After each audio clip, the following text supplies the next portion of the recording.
Hi all, welcome back to my YouTube channel KK village vlogs in Kannada. So ಇದು mini vlog ಆಗಿರುತ್ತೆ. ತುಂಬ ದಿನ ಆದ ನಂತರ ನಾನು ವ್ಲಾಗನ್ನು ಮಾಡ್ತಾಯಿದ್ದೀನಿ.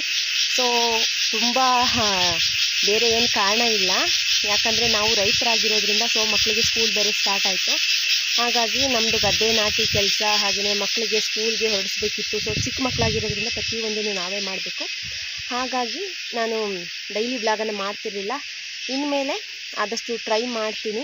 ಹಾಗೆಯೇ ನಾನು ಇವತ್ತು ನಮ್ಮ ಗಾರ್ಡನ್ನಲ್ಲಿದ್ದೀನಿ. ಹಾಗೆಯೇ ನಮ್ಮ ಗಾರ್ಡನಲ್ಲಿ ತುಂಬ ಚಿಕ್ಕದಿದ್ದಂತಹ ನುಗ್ಗೆ ಗಿಡ ನೋಡ್ತಾ ಇರ್ಬೋದು, ತುಂಬ ದೊಡ್ಡದಾಗಿ ಬೆಳೆದಿದೆ.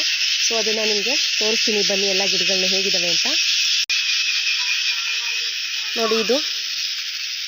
ನೀವು ಪ್ರೀವಿಯಸ್ ಶಾರ್ಟ್ ವಿಡಿಯೋಗಳನ್ನ ನೋಡಿದರೆ ಗೊತ್ತಾಗ್ಬೋದು. ಇದು ತುಂಬ ಚಿಕ್ಕದಿತ್ತು, ತುಂಬ ಅಂದರೆ ತುಂಬಾ ಚಿಕ್ಕದಿತ್ತು. ಸೊ ಇದ್ರ ಪಕ್ಕನೇ ಇದು ದೊಡ್ಡದಾಗಲಿಲ್ಲ. ಇದು ಯಾಕೆ ಕಾರಣ ಅಂತ ಹೇಳಿದರೆ, ಇಲ್ಲಿ ನನ್ನ ಮಗ ಒಂದ್ಸರಿ ಮುರಿದು ಹಾಕಿದ್ದ ಇದನ್ನು. ಅದು ಜಾಯಿಂಟ್ ಆಯಿತು, ಬಟ್ ಇದರಲ್ಲಿ ಗ್ರೋತ್ ಆಗಲಿಲ್ಲ. ಸೊ ಇದು ಇನ್ನೂ ಕುಳ್ಳಕ್ಕೆ ಉಳಿದ್ಬಿಡ್ತು. ಕಳೆನಾಶಕ ಹೊಡೆದ್ರೂ ಕೂಡ ಮಳೆ ತುಂಬ ಇದ್ದಿದ್ದರಿಂದ ಹಳ ಸತ್ತೋಗಿಲ್ಲ. ನಿಮಗೆ ಪಪ್ಪಾಯ ಗಿಡ ತೋರಿಸ್ತೀನಿ ನೋಡಿ. ನಮ್ಮ ಪಪ್ಪಾಯ ಗಿಡ ತುಂಬ ಚಿಕ್ಕದಿರುವಾಗೇ ಅವರು ಹೇಳಿನೇ ಕೊಡುವಾಗ ತುಂಬ ಚಿಕ್ಕದಿರುವಾಗೇ ಹೂ ಬಿಟ್ಟಿದೆ. ಸೊ ಇನ್ನೊಂದು ಸ್ವಲ್ಪ ದಿನ ಹೋದರೆ ಕಾಯಿ ಆಗಬಹುದು. ನಮ್ಮ ವಾಟರ್ ಆ್ಯಪಲ್ ಗಿಡ, ಸೊ ಇದನ್ನು ಹುಳ ತಿಂತಿದ್ವು ಅಂತ ಹೇಳಿ ಇದಕ್ಕೆ ಔಷಧಿ ಹೊಡೆದಿದ್ದಾರೆ. ಸೊ ಇವಾಗ ಎಲೆ ಚೆನ್ನಾಗಾಗಿದೆ. ನಮ್ಮ ಕುಂಬಳು ಬೀಳು ಎಷ್ಟು ದೊಡ್ಡದಾಗಿ ಬೆಳೆದಿದೆ ಅಂತ ಹೇಳಿದರೆ, ಇಲ್ಲೆಲ್ಲ ಆಕ್ರಮಣ ಮಾಡಿಬಿಟ್ಟಿದೆ. ಹೂ ಕೂಡ ಬಿಟ್ಟಿದೆ, ಸಣ್ಣ ಸಣ್ಣ ಈಚು ಕೂಡ ಬಿಟ್ಟಿದೆ. ಸೊ ಅದನ್ನು ನಾವು ಎತ್ತಿ ಆ ಕಡೆ ಹಾಕ್ತೀವಿ, ಇದಕ್ಕೆ ಬಂದು ಸುತ್ತಕೊಳ್ದಾಗೆ. ಹಾಗೆಯೇ ಇಲ್ಲಿ ಅಮ್ಮ ಗುಲಾಬಿ ಗಿಡಗಳನ್ನು ಕಟ್ ಮಾಡಿ ಹಾಕಿದ್ರು, ಅವು ಕೂಡ ಬರ್ತಾ ಇದ್ದಾವೆ ನೋಡಿ.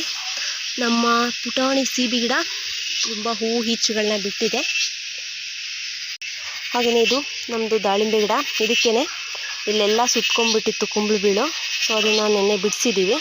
ಇದು ಹೂ ಈಚು ಬಿಟ್ಟಿತ್ತು, ಉದುರೋಗಿದೆ ಫಸ್ಟ್ ಟೈಮ್ ಅಲ್ವಾ, ನೆಕ್ಸ್ಟ್ ಅದು ಕಾಯಿ ಆಗ್ಬೋದು.